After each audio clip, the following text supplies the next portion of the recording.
what's the definition of correlated nested queries? Yeah. All right. The definition, whenever a condition in the where clause of a nested query. So first, you need to have a nested query first. So what's the nested query?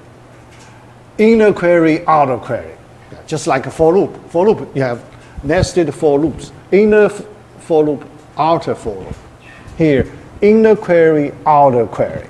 Okay, nested query. All right. References some attributes of a relation declared in the outer query. Yeah. So two things we need to address. The first thing is the nested queries. Second is the correlated. Yeah. Because some of the nested queries may not be correlated, right? Yeah. So inner query, outer query, there is no direct relationship. Yeah. Independent, relatively independent. Yeah. Yeah. That kind of query relatively easy. Yeah. Independent. Yeah. But relatively harder case, inner query and outer query correlated. So what kind of correlation? Correlation is like this. You take one attribute from the outer query. Yeah, one attribute, some attribute, yeah, one attribute, typically one attribute, yeah, from outer query. Yeah. Actually, in our second assignment, some students already use the correlated. Yeah, so they may not be aware of, yeah, but actually they already used correlated. So what's that? Employee table. The outer query is employee table. Then you need to select one particular attribute. Then you bring this attribute into the inner query. To reference it. Okay, that's the SSN, Social Security number of the outer query employee. You bring it into the inner query because remember the last question. Yeah, some students. Yeah, I noticed that some students. Inner query is the dependent table, outer query employee table. So you bring the SSM of the outer table into the inner query because you need to compare, right? ESSN equals SSN. Then you need to consider relationship is son or daughter, right? That's our last question of homework number 2. Yeah, although you do not have to use this way. Okay, you do not have to use this way. Yeah, this is one of the ways some students use this way. Yeah. All right. So here, two queries are said to be queried. That's the definition. Yeah. All right. Yeah. Understand correlated queries. Yeah. All right. Yeah. How do we understand? Yeah. Similar the way we understand the nested for loops. Yeah. Nested for loop. You have outer for loop. When you have outer for loop, you need to have a counter variable, right? You need to bring that counter variable from outer for loop into the inner for loop. Then you have some formula related to that outer counter variable. Now here, the similar structure. Yeah. So we have an outer query, inner query. Outer query, you need to select one special attribute. You need to bring it into the inner query, then you put it in the condition, yeah. Certain condition. Yeah? Yeah. All right. Yeah. So let's look at, this is the way we use to because you need to follow some logic, right? Yeah. When you understand the structure, you need to, in your mind, you need to understand it. You need to digest. You need to understand the structure. Okay. All right. So here, this way, so this sentence gives you the, typical way for understanding. Yeah. We can understand a correlated query better by considering that the nested query is evaluated once for each tuple or combination of tuples in the outer query. Let me explain this. This sentence is very simple, but I need to, help you digest, understand it. All right. Let's start from the outer query. Outer query, one table. Look, that's pretty simple. Employee, okay? Yeah. Employee table. So if you use that as an example, yeah. All right. Yeah. So here I can use our homework assignment number 2, the last question. So because you have impression of that, okay? Dependent, both son and daughter, right? Yeah. Anyway, that question. Yeah. So the outer query. Yeah. Outer query. Okay, all right. For example, you select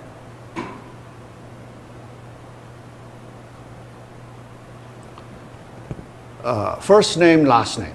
Yeah, let's say F name, L name. All right, from employee.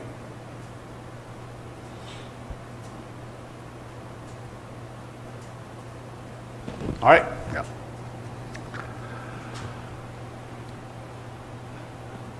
So then, ESSN. So how do you connect one employee with its, dependent, right? So you use SSN. So that one, so you bring it into the inner query. Okay. All right. So where? Yeah, where?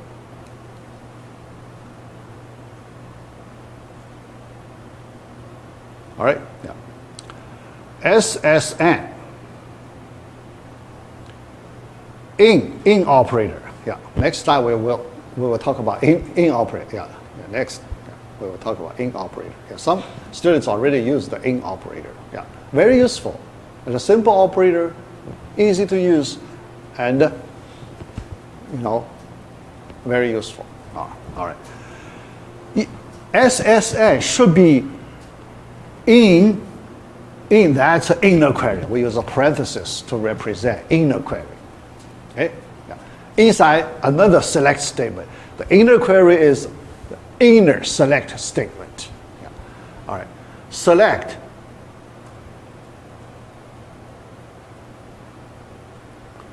ESSN, right? Yeah. Because employee, employee SSN, ESSN for the dependent table. All right, yeah. So from dependent inner query. Okay, all right. Dependent table where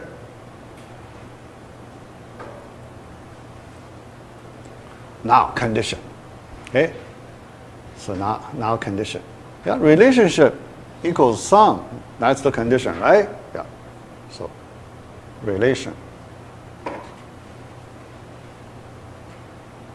equal sum. Yeah, so that's inner query. Then daughter, yeah, because you have a, you write another similar statement. So I do not need to repeat. Yeah. So this part already enough to let you see the typical structure of nested, correlated query. Okay? Yeah. See? Yeah. And so here, I use this example to help you understand the details of the structure. All right. So when we start, we're from the outer query. Outer query, it's a simple, we apply outer query on one simple table here. Yeah. Usually outer query, very simple. Okay? One table, employee table, yeah, so we write. Yeah. Then, when we get to the where clause, we need to bring one attribute into it. So typically, we need to bring that the primary key, yeah, because you need to identify rows of outer query, right? Yeah. So the best way to identify the rows of outer queries, primary key. Yeah. So usually, you can argue, so there could be some special case, may not be the primary key, yeah, that's fine. Yeah, but typically, yeah, so we need to identify, yeah. So look at, what do you need to do in the outer query, right? So here, so outer query, because outer query, you have one table in the outer query. And you need to go through all the rows in the outer query, yeah, one by one, okay? Row 1, row 2, all the rows, you need to R1, R2, Rn. Yeah, right? Yeah. So here, the similar way we do the nested for loops, outer for loop, we need to take that counter variable, bring that counter variable into the inner for loop. Yeah, you have a counter variable, right? Yeah. So what's the role of the counter variable? A counter variable helps you go through all the iterations of outer for loop, right? Yeah, that's the role. Every time the counter variable points to the current row of the outer for loop, current iteration of the outer for loop. Here we have a similar situation. But in our SQL query, we don't have a counter variable concept, right? Yeah. We don't have a counter variable concept. Yeah. Then, how people understand in this situation, no counter variable concept. Yeah. Then, people create imaginary variable. Okay. Imaginary variable. It does not exist, but you need to imagine there is a such variable. That imaginary variable we call a tuple variable, because every time we use that object to point to one tuple, right? Yeah, tuple by tuple, so we call it tuple variable. Okay, yeah. So the outer query, when you understand, you need to, get that imaginary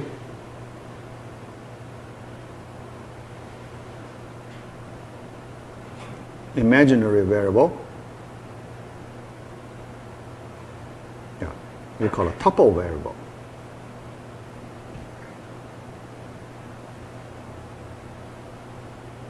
Yeah, you can only imagine that because there is no concrete object like that. Okay, all right. So here, because similar to iteration, we need to go from the outer query row by row, right? The first row, second row, row by row. Every time we process one row in the outer query, that one row, how do we refer to that row, right? Yeah, refer. So here we imagine, so our tuple variable pointing to the current row, okay? The current row, yeah, yeah. And how do we, yeah, because when we write a code, we cannot use the tuple variable, right? When we write a code, yeah. So we use the primary key, because primary key we can use to identify all the rows in the outer query. So that's the reason. So, most of the time, people use the primary key from the outer table. All right? Yeah. In this example, yeah, so primary key. In this example, SSN. Employees SSN. Okay? All right. Then, so we bring this SSN into the inner query, and when we get to the inner query, we need to fix this SSN. Yeah, when we, because when we get into the inner query, we need to process inner query row by row, right? Inner query, we need to go through all the rows in the inner query. Okay? Yeah. So you need to go through all the rows in the inner query, but when you go through, you fix that current primary key SSM. Fix it. Do not change it. Never change it. Yeah. So here, this SSM, when we go through all the rows in the inner query, we fix it. We fix it. Okay? All right. So our inner query, we need to go through all the rows of the dependent table. Dependent table. Okay? Yeah. All right. So, yeah. So, all right. Yeah, but here is different, because here we use the in operator. So we inner query, we do not go through. Yeah, but in later, when we have some other examples, then we will go through row by row in the inner query. Yeah. Because here, this situation, our inner query return a list of ESSM. Yeah. A table containing all the ESSM. Yeah. Then SSM must be in one of the element in the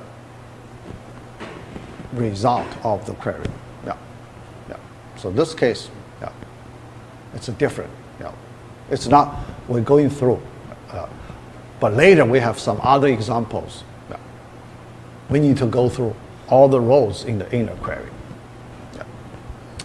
All right. Yeah. So here, you need to have this imaginary tuple variable. So when you understand the nested queries. Yeah. All right, so we need to practice. Yeah. We need to see. Yeah. Is the inner query considered to hold the imaginary tuple variables, or the outer query?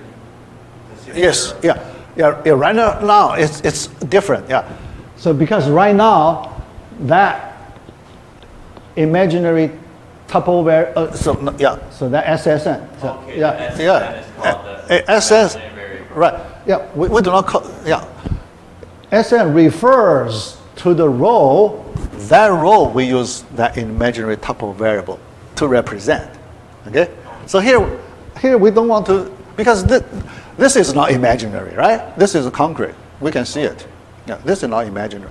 The tuple variable, that concept, that's imaginary. We cannot see it. Okay. Yeah.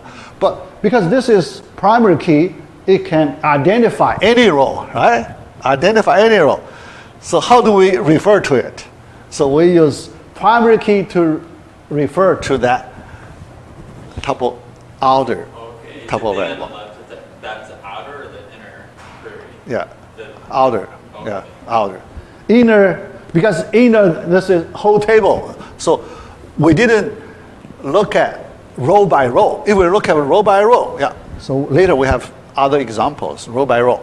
This we look at it all together. Okay, we look at this result all together. Yeah. Yeah. So that's a little different. Yeah. But still nested, right? So this we still call the nested correlated queries. Yeah. All right. Yeah. Yeah. So we need to use some more examples to help us understand the structure. Yeah. Yeah. All right. Any and some in combined operators. Yeah. A few more operators. Yeah. But the in operator we saw in the previous, that is the most commonly used. Yeah. Any, some, not that common. Yeah. Equal, any, combined. So you combine two operators. Equal operator and any put together. Equal any. Okay? Yeah. The meaning, you just use the equal any of, right? Yeah. Equal any of. Or equal sum operator. Yeah. Combined operator. Yeah. Equal sum or equal any. Then is it the same thing as in? Right? Yeah. So here you can see equivalent to in. Yeah. But this in is much easier to understand, right? It's a single operator. Combined operator. Yeah. So here, the reason I also let you know, these two cases. Because when you read the technical articles, probably some authors may use this way, right? Equal any equal sum. Then you can understand, oh, that's just the same as in operator. Yeah. Although most people actually, they like to use in operator. Yeah. But probably small group of people, so they use that way. So you still know what's the meaning. Yeah. For us, definitely we like to use in operator. Yeah. All right. Operators other than equal that can be combined with any, greater than any. How about that? Less than any, right? Yeah. Or some and all. Yeah. Yeah. So you can combine. Yeah. Use all these different ways. Yeah. Then depends on your needs. Yeah. So you can have many different ways. Yeah. Yeah. Yeah. Question. What was the last operator? Not equal. Yeah. Yeah. For some programming language, how do you represent not equal, right? Some programming language, some old. So that's why some people may not be familiar with this way. Yeah. Some programming language they use this way. Yeah. Yeah. Yeah. All right. Yeah. So actually not equal, for different programming languages, there are different ways, right? Yeah. Most commonly used is that's different, right? Yeah, most commonly used, yeah. But I also saw another way for not equal. That's not equal, okay? Yeah, that is one way, okay? Yeah, some programming language, yeah. And then this way, okay? Yeah, at least these three ways for not equal, okay? At least these three ways for not equal. For different programming languages, okay? So MATLAB, many, in math, yeah, because they want to use their own way, yeah, yeah. All right, yeah,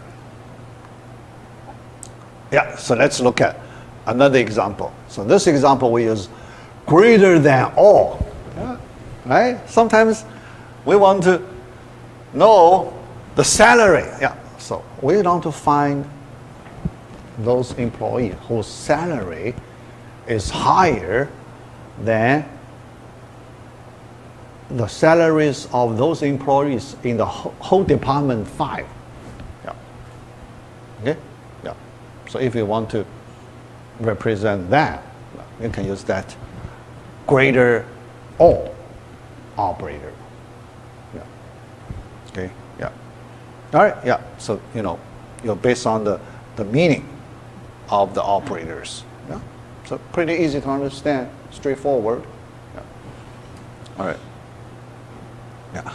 Here you can see, yeah. Because later you will have many questions about maximum. So here, it's not a maximum, right? Yeah. Yeah. So later we will do a lot of questions about maximum and minimum.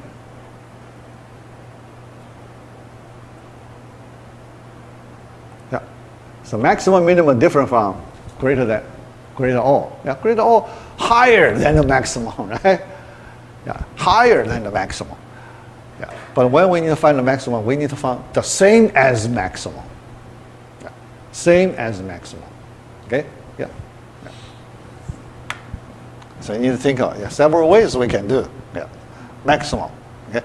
One way, yeah, we can sort it. Yeah. We can sort our table based on some field. Then when we sort, we do descending order, right? Descending order, then the maximum on top. Yeah. So that is one way you can select maximum. Yeah. Then you have other ways. Yeah. Other ways. Yeah. How to find the maximum, yeah, minimum, yeah. All right. Aggregate function. Now we need to look at the aggregate function. D.2. Yeah. Several aggregate functions. Yeah. All right. Commonly used aggregate function. Summarize information from multiple tuples into a single tuple summary. Yeah. aggregate function. Yeah, these commonly used. Count function. Yeah. Count the number of rows. Aggregate. Sum function. Yeah. So you add up, value for one particular field. Sum of one field. Max function, minimum function, okay, and average function. Yeah. These are commonly used aggregate functions. Yeah. Right. Yeah.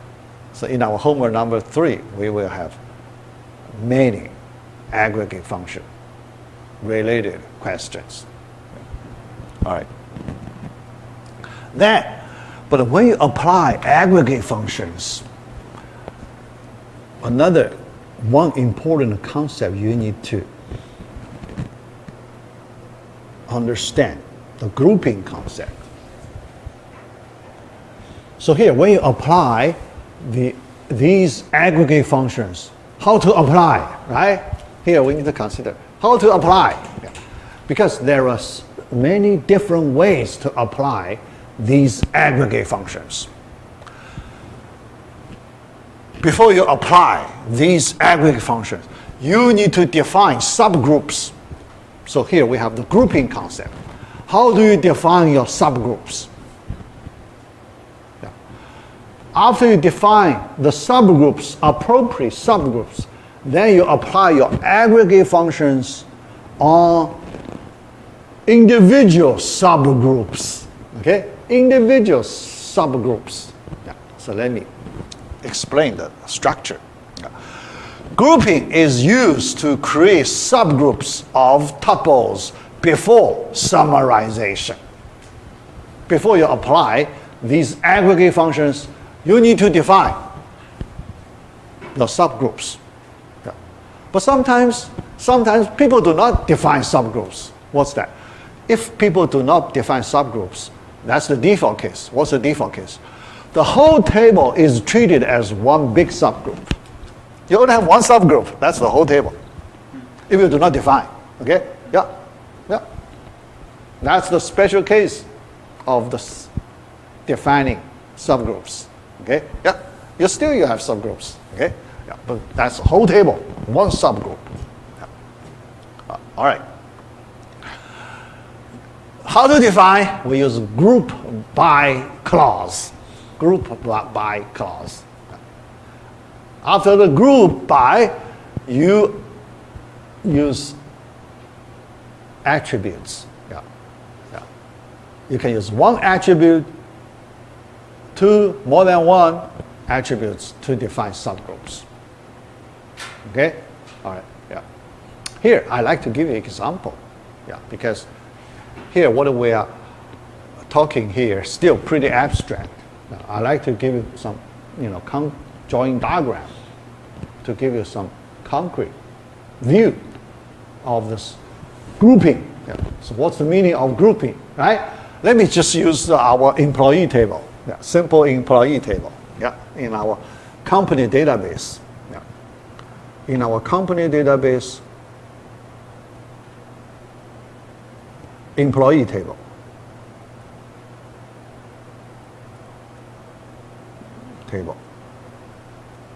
Okay, all right.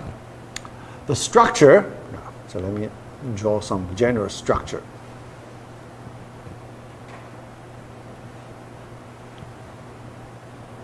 All right. So we have a certain number of rows, employees, 40. But that number is not important. Okay, certain number of employees. Then, here I want to consider a special field, department number field. Okay, department number field. Yeah. So we call it Dino, right? Yeah. Department number field. Yeah. Now, let us imagine we sort employee table by department number. We sort, okay? Yeah, yeah, yeah. So how to sort? Sort we use order by, right? Yeah. So yeah. So here, let me write. Select select, okay, all right, star, okay, employee table, you know, all the columns, yeah, from employee table. All right, yeah. And I want to sort it, okay? Sort it by the department number. Yeah. So order by. Yeah. Yeah. Yeah. Yeah. Okay. Yeah. Order by clause. Yeah. Order by clause. Okay. Yeah.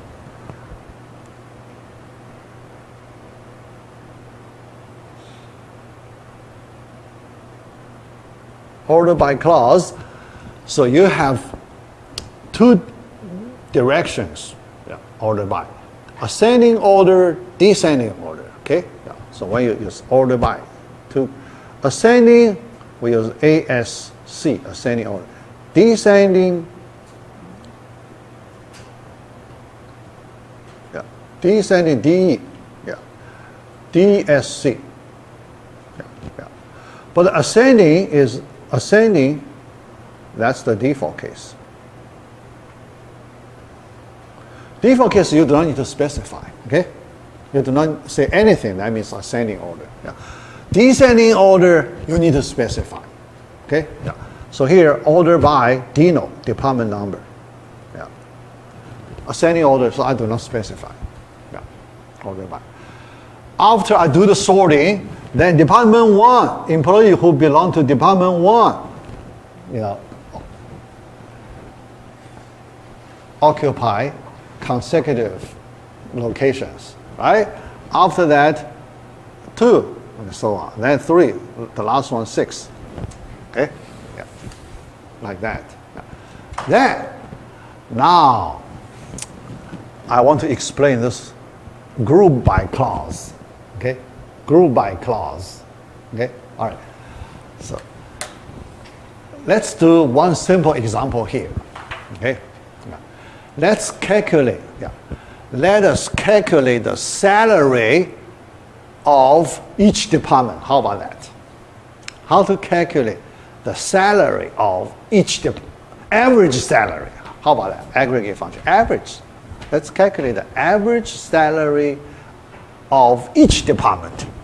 The employees in each department. Okay, let's write that query. Okay, yeah, all right.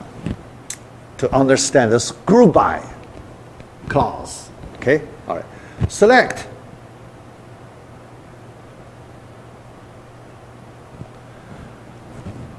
average function, right? AVG, apply it on the salary field. All right, yeah, from employee.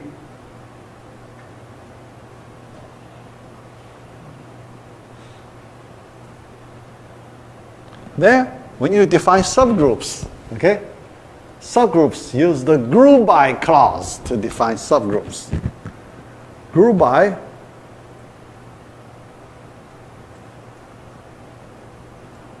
then, based on the department, right? So each department number is used to identify the subgroup number, right? Yeah. So group by DINO. How about that? Department number. Okay? That's the simple way to define subgroup. How do we define subgroup? We use the DINO field values to define subgroups. When DINO equals 1, that's our subgroup 1. Okay? Yeah. DINO equals 1, that's our subgroup 1. DINO equals 2, that's our subgroup 2. Yeah. And DINO equals 6, that's our subgroup 6. So we have 6 subgroups. Okay? Group by DINO. Yeah. Then, when we apply average function, yeah, for subgroup 1, we apply aggregate functions on all the salary of the employees that belong to subgroup 1. So, first time. Yeah. Then, the second time, we apply average functions on the salaries of all the employees that belong to subgroup 2, and so on. Yeah? So each department, we apply the average function once. Yeah. Once on the whole subgroup. The whole subgroup, okay? Yeah. So that's the way we apply aggregate functions. Okay? Yeah. Define subgroups. Yeah. Yeah. So here, this is the simplest way we define subgroup. Use one field we define. Yeah. Sometimes you may need to use two fields to define subgroup. Okay? Yeah. Field 1, comma, field 2 to define subgroup. Yeah. So 2 field values to define subgroups. Yeah. So that's possible. Yeah. All right. Example, a correlated nested query with an aggregate function. Yeah. All right. Yeah. So here, let me control my time. Okay. All right. All right. Question. Retrieve the names of all employees who have 2 or more dependents. Yeah. Here, 2 or more. How do you know 2 or more? Count function. Count. Yeah. Yeah. All right. Count. Yeah. Right? Yeah. The counting number greater or equal to 2, right? Yeah. You need to count. Yeah. And for each employee, you count the number of dependents from the dependent table. Yeah. That's the idea. Okay. All right. The old way and the new way. Yeah. So. Yeah. All right. So here, let me, mute. All right. Let's look at the old way. Select. So first mean, last mean for employee as E. Yeah. Where not unique. Yeah. So here there is a function we call it unique. Yeah. Unique. So that tuple appears in the table only one time. Unique. Yeah, that's called a unique. Okay. Unique. Yeah.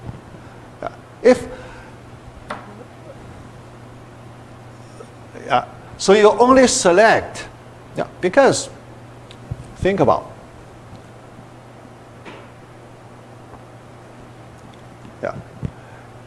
ESSN, because when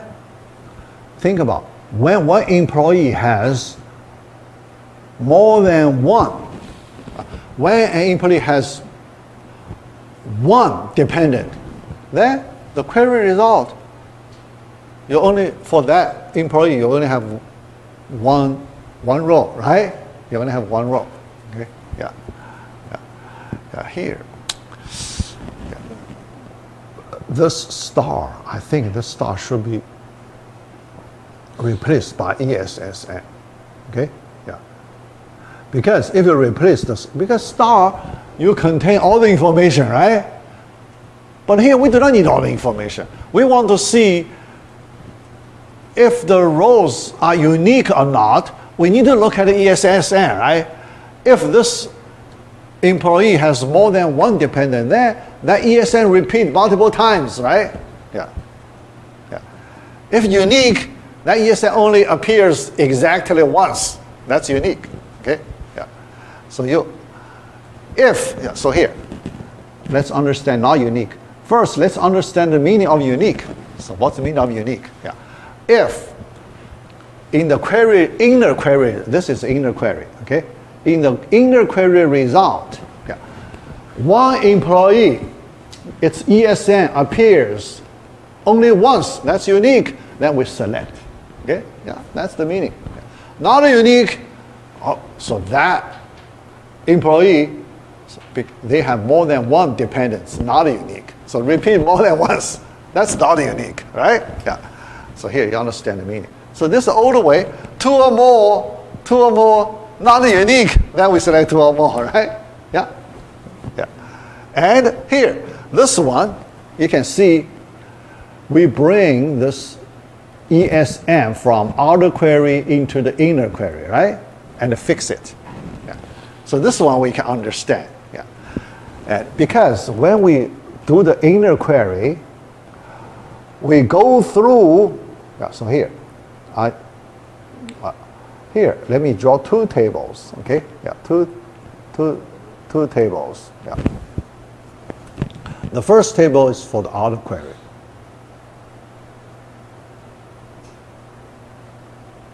The second table is for the inner query. Yeah. Outer query, that's the employee table.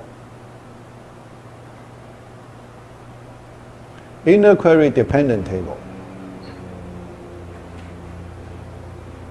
All right. Outer query, when we go through outer query, we need to fix, every time we fix one row of outer query. So that row, because we use this SSN to identify that row. Okay? So when we get to the inner query, yeah, so here. Yeah, so this SSN, we need to bring it into the inner query, all right? Yeah. But this SSN for, sorry, not an N, SSN, we need to fix it. When we fix it, we need to go through all the inner queries under the same SSN. Yeah, we fix the SN, but we need to go through all the rows based on the ESSN. Yeah, because we compare with all their ESSN. Okay, yeah. If different, we do not select. If the same, we select. All right. Yeah. If SSN equals that ESSN, then we select. If different, we skip. Then you can see if this employee has more than one dependence, then you select many ESSN, right? That's ESN repeated more than once, then your unique function returns false, but your not unique function returns true, right? Your not unique function returns true, yeah. That tells us more than two or more. Yeah, that's the meaning of two or more. Okay? Yeah. But that is the old way. So this is the old way. Right? Yeah. So old way actually we use this special unique function. Actually this way is not very powerful. Why? Yeah. Two or more, you can use this way. Three or more, how do you use three or more? Right? Three or more, it doesn't work. Yeah, this way doesn't work. So you have to use a different way.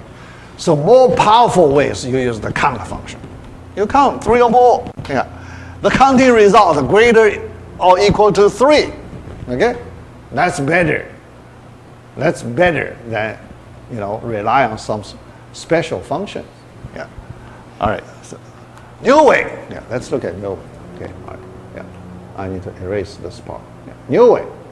You will see, yeah, you have outer query employee, then inner query where, all right? So in your where clause, this parenthesis is the inner query, okay? So this parenthesis, what's the inside the parenthesis? Select count, you count.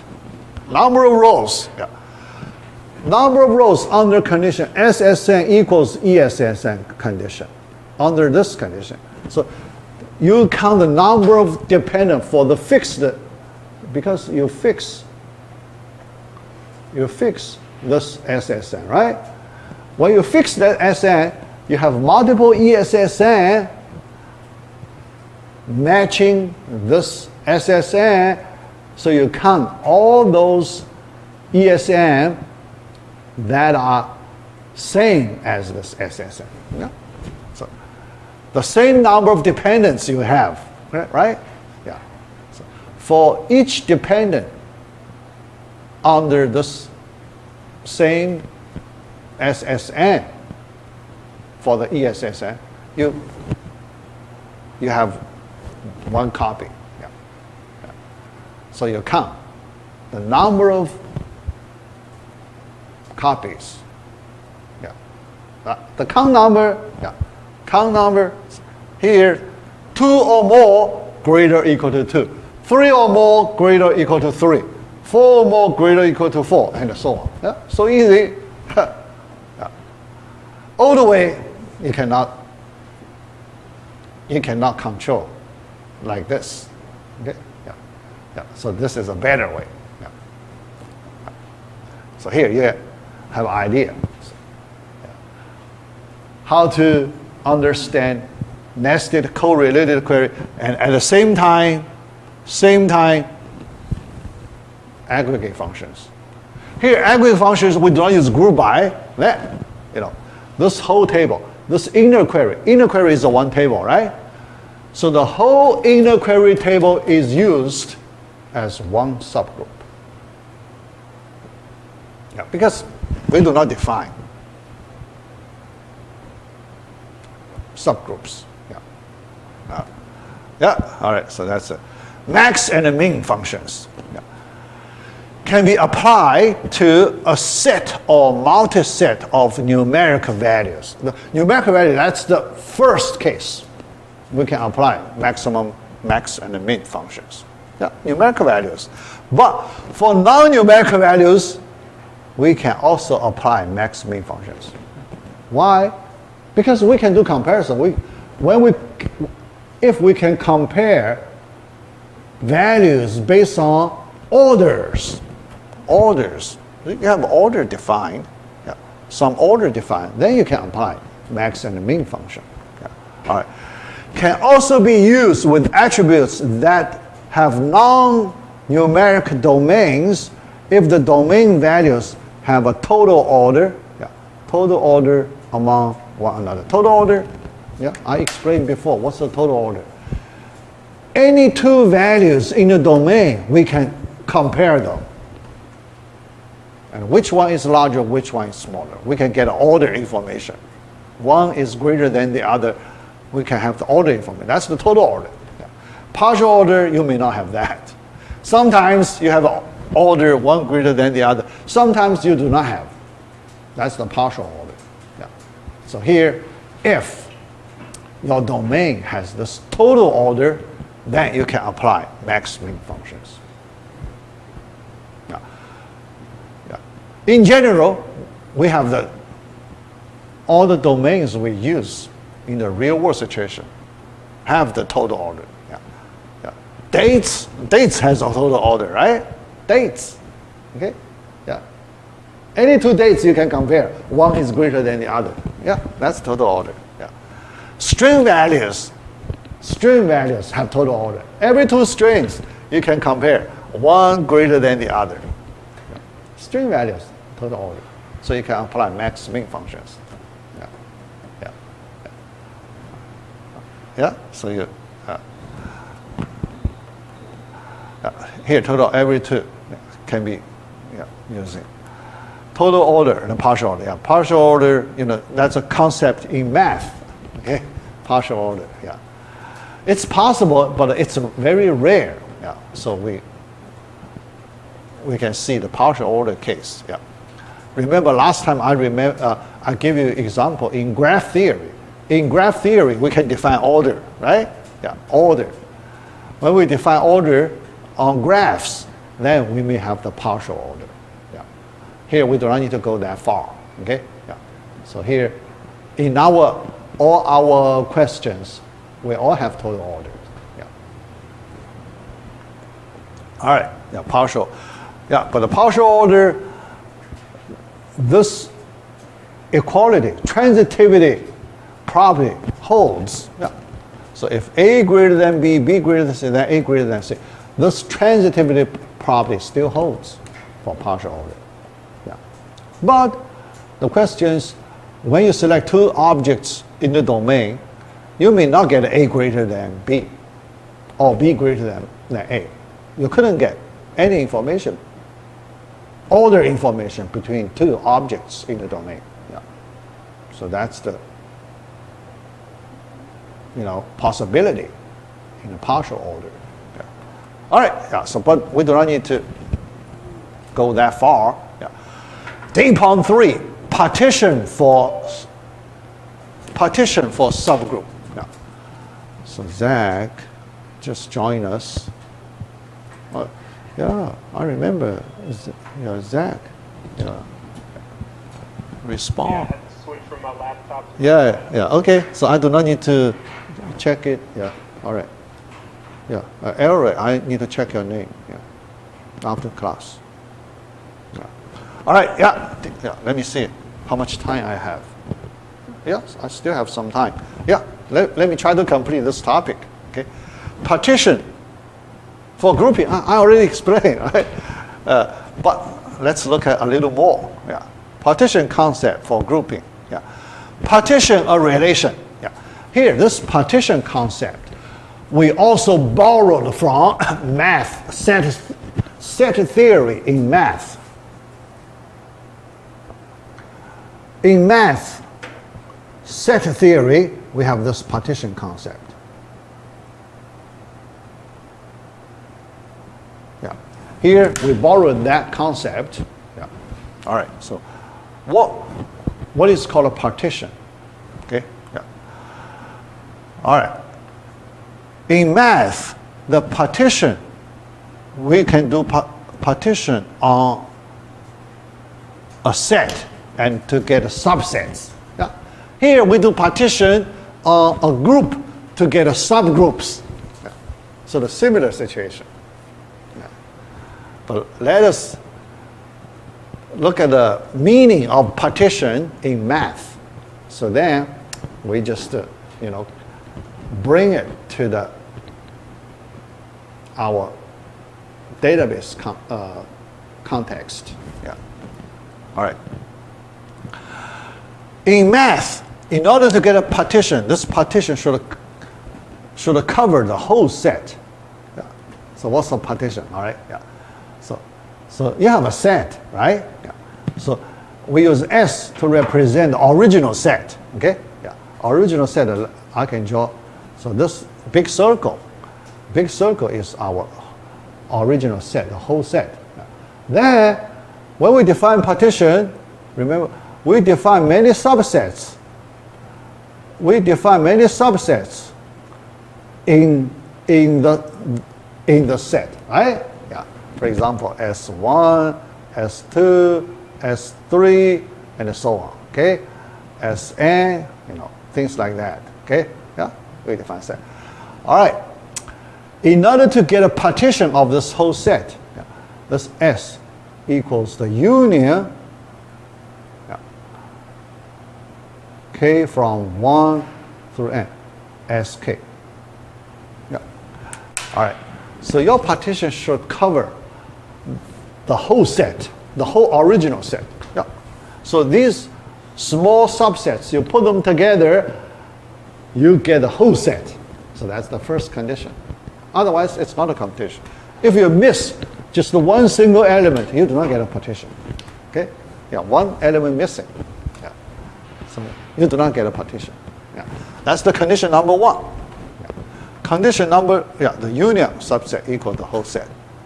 Condition number two, non-overlapping. Non-overlapping. Yeah. So you do not allow. So Si intersection with Sj must be empty set. Okay? Empty set, we use this symbol to represent empty set. So the intersection between two different subsets, Si, Sj, must be empty. No overlap.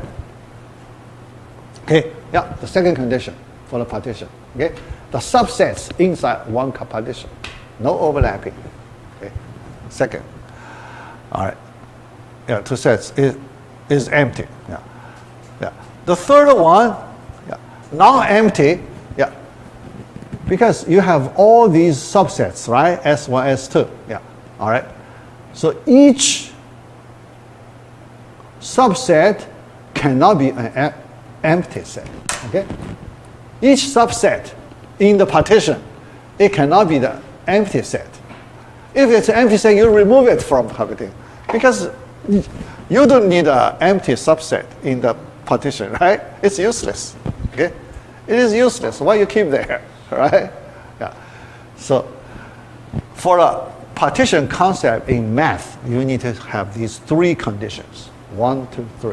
These three conditions. 1, 2, 3. Yeah.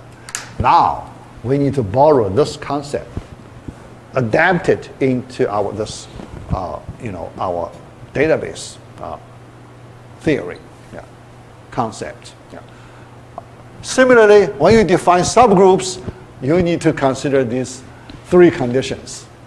First, your subgroups together should cover the whole group. Okay?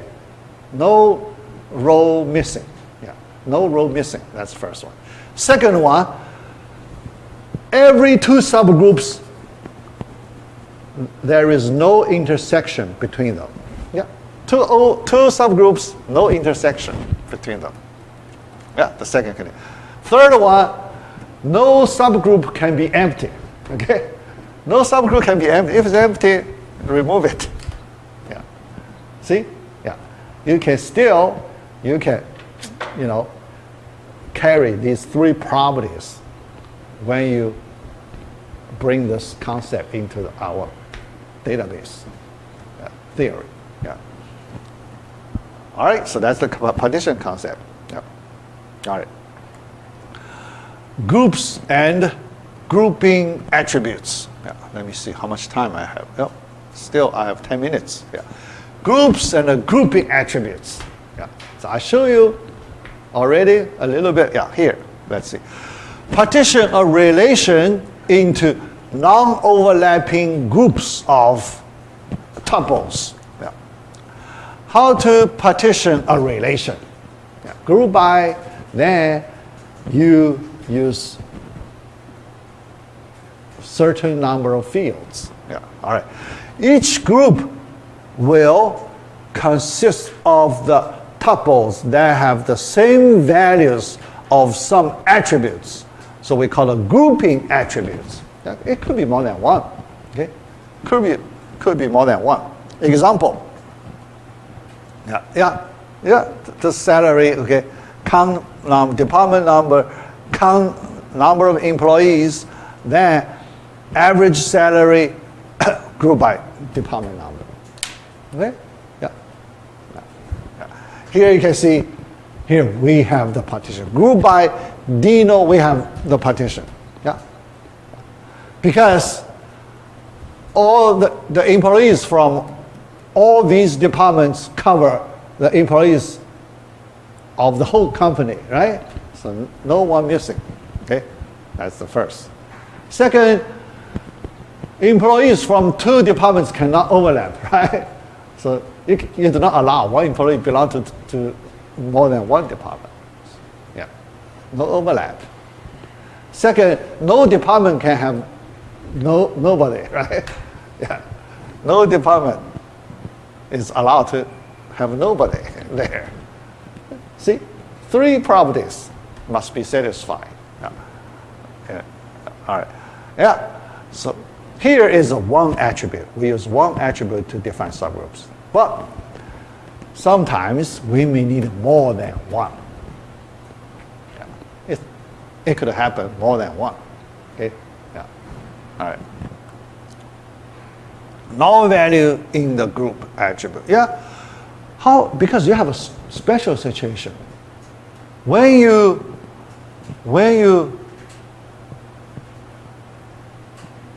define subgroups using some attribute, how about the values of some rows for that attribute happen to be null-value, right? That could happen. Yeah. So what's the rule for those rows with this null value? We need to have some rule. Yeah. So the rule is, if nulls exist in the grouping attribute, then a separate group is created. Yeah. For those rows with group with null value, let us create a separate group containing all of those rows. All of those rows. Okay? Separate. But one such group contains all those rows with value equal to that null value. One group. Yeah. All right. For all tuples with a null value in the grouping attribute. Yeah. All right. Question. How many employees are supervised by each supervisor? Yeah. Look at that. This question. How many employees are supervised? We apply the count function, right? Yeah. Count function, but our group attribute is the super underscore SSN, right? Yeah, supervisor. Super underscore SSN. But this value there are several employees whose values for this super underscore SSN, no value. There are 7 employees. 7 out of 40, their values happen to be the null value. Yeah. Then we put in one group. Yeah. So all those 7 employees, super underscore SSN equal to null, we put them in one group, whole group. Then the remaining there is a valid super underscore SN. Yeah. So we can count 1, 2, 3, 4. Yeah. All right. So here, look at the statement. Select count SSN from employee group by super underscore SSN. All right. Yeah. So when you get output, you can see the first group, it is 7. The count number is 7. Yeah. Because there are 7 employees whose super underscore SSN value equal to null. So we put them in one group, so you count this group. You apply the count function on this group. Okay, so you get 7. Yeah. And then all the other, so there are valid super underscore SSN. So then you count the number of employees supervised by that supervisor employee. Yeah. So here, that's the rule. Yeah. All right. Yeah. So let me see. Yeah. After I finish. Let me look at another. Yeah. A join condition in conjunction with group by. Yeah. For each project, retrieve the project number, the project name, and the number of employees who work on that project. Yeah. Counting, right?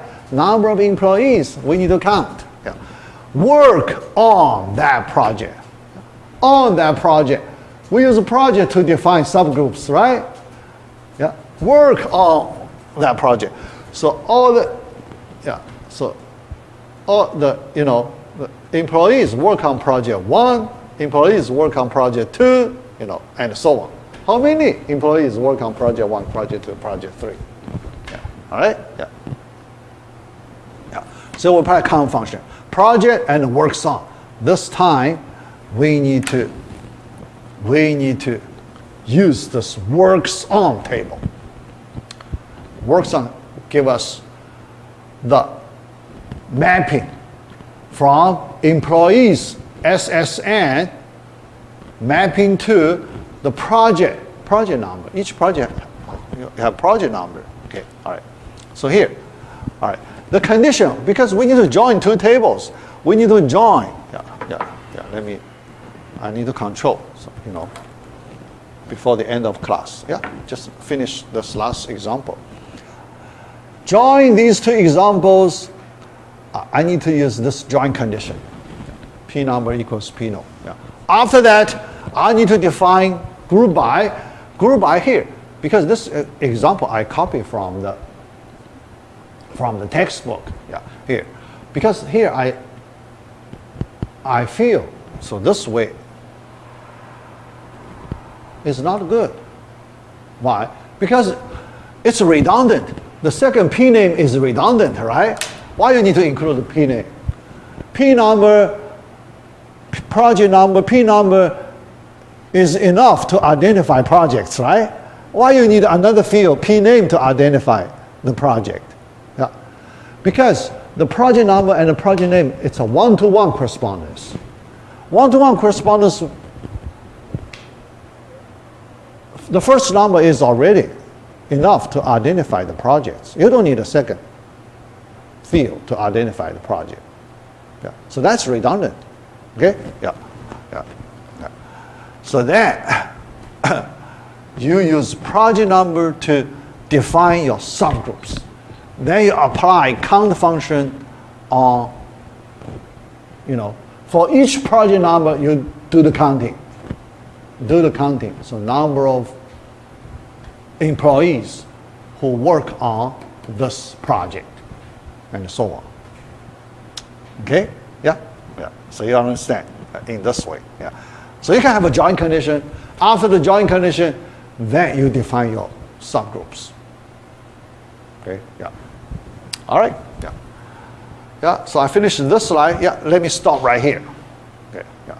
So next time I'll complete the remaining part. Not too much left, the remaining part.